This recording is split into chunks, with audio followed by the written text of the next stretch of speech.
Ole vai a tono ya ngā tupulanga, ta tau ia tupulanga talvo. Nei te we fa pea e le oilo e lo ta mama lo tinala o mea lai fai lunga social media. Ai maisan mea le o TikTok. Amene. Awat fa alia lia lo manava, awat fa alia lia lo tino i lunga TikTok. You are selling yourself on social media. Amene. Ta tau mātua, mataala i tatou whana. Ai maisia whana o tēnei.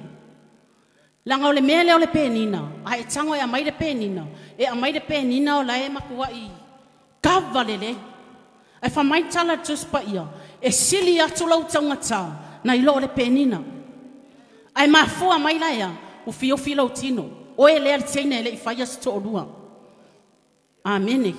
U fiofi whale lei lau tino, se ia o le teime te whaai poi poi, nga o lau tane e pupula i lau tino. Awane i pupula i sesi tangata. Amene.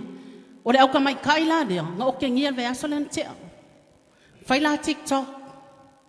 Amene. O le mata laulangi a tātou. E te sau le whale sā, e te pese vi inga o le atua. Ai a whailau TikTok, pe whailau lai.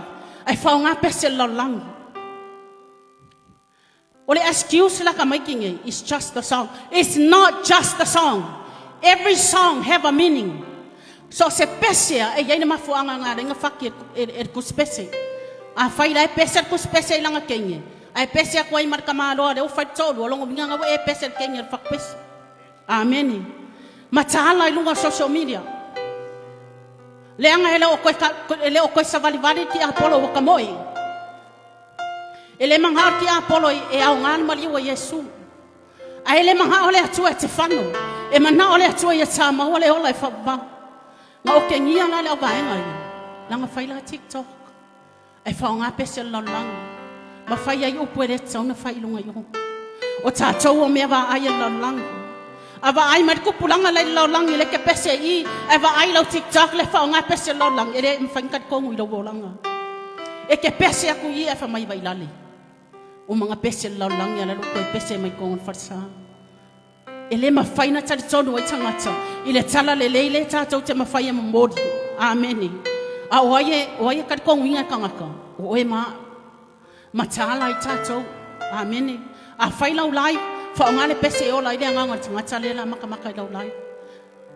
Pore TikTok.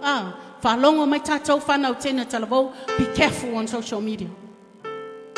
Do not show your body on social media. Because you are more valuable than pearl. It's a ngata tu oe na i lor penina. Amene. Ai e alu lo sialo i dunga social media. Longo vinga kere au ngā. Amene. Ia peo neila te au le la mato pepese. E vi ia Yesu ma whaamawalunga i vi inga o le atua. Yesu lea ngā lo whamamana. Alofangi ai tale tanga sala.